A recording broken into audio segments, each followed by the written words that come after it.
Hello' friends, স্বাগতম জনাইছোঁ বিবিধা ভ্লগছলৈ। আজি মই লৈ আহিছোঁ সৰিয়হ আৰু ৰৌ মাছৰ ৰেচিপি এটা।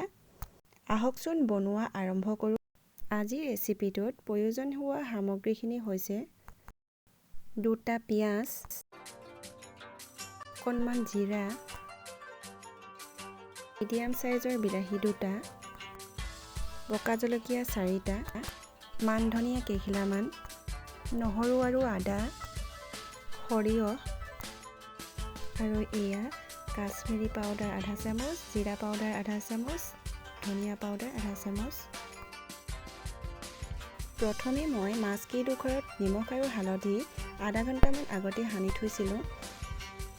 এতিয়া কেৰাহীত তেল দি মাছকেইডোখৰ ফ্ৰাই কৰি লওঁ।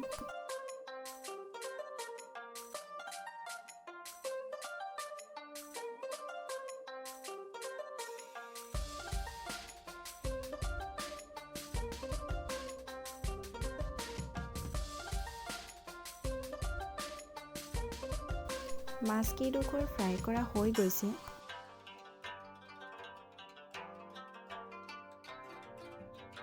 তাৰ পাছত সেই একেখিনি তেলতে অকণমান গোটা জিৰা দি লৈছোঁ।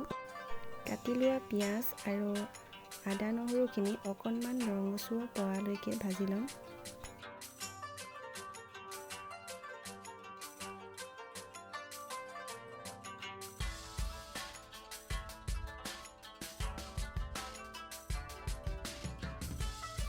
এতিয়া ইয়াত কাটি লোৱা বিলাহীখিনি দি দিম।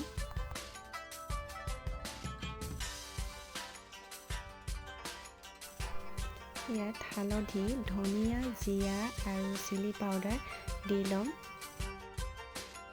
বিলাহীখিনি গলি যোৱাৰ পাছত যেতিয়া তেল এৰিব তেতিয়া আমি ইয়াত সৰিয়হ বটাখিনি দি দিম।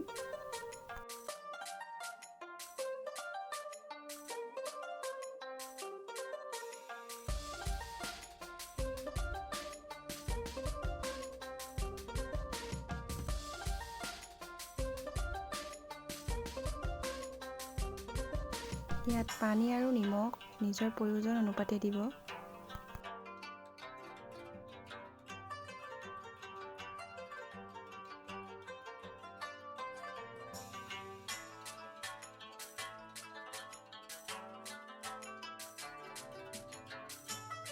উতল অহাৰ পাছত মাছকেইডোখৰ আৰু জলকীয়াকেইটা দি মিডিয়াম ফ্লেমত অকণমান সিজিবলৈ দিব।